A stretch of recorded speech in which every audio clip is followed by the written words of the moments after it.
The story of Floch Foster is anything but a straight path, and there would be no understatement to say that he was one of the most hated AOT characters earlier on in the series, similar to Gabby, and by the end of this video, you'll be able to decide for yourself whether you love him or you hate him.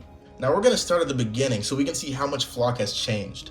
In the battle against the Beast Titan in Season 3, the Survey Corps found themselves cornered after Zeke blocked their escape of boulders. And after many scouts were shred to pieces, Floch breaks down, questioning why he joined the scout regiment in the first place. He thinks of himself as a fool, wondering why he thought his life would be any different from the lives of the previous scout members that lost their lives.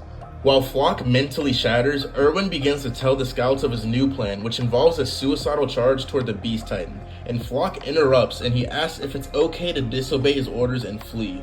At this point in time, he thinks Erwin's plan would lead to a meaningless death.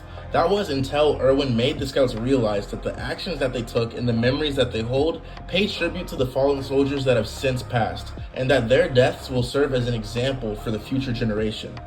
Now after this speech, Floch goes through with the plan and somehow managed to survive the suicidal charge, and also was able to retrieve a severely injured Erwin and bring him inside the walls. Now a decision had to be made between either saving Armin or Erwin, and ultimately Armin was chosen. This decision sent Floch into shock once again, and I think it was a big factor in Floch's character development. Now, after Erwin's death, Floch became more vocal and even seemed more mature in some ways. At the funeral ceremony, Floch lets Armin know that he shouldn't have been the one chosen, and goes on to scold Eren for being childish and too emotional. Now, somewhere down the line, Floch realized what needed to be done in order to save Paradis, and the only one who could do it was Eren Yeager. Floch could care less who he had to kill or who got in his way, even if it was his former comrades who he looked up to and thought of as heroes. Mikasa! Armin! Kori! Eldiaを裏切った! 殺せ!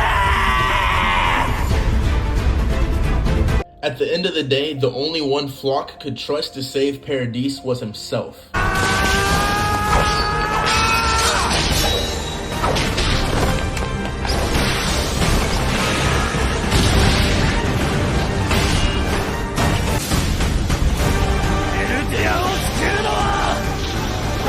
Let me know down in the comments how you feel about Floch Foster.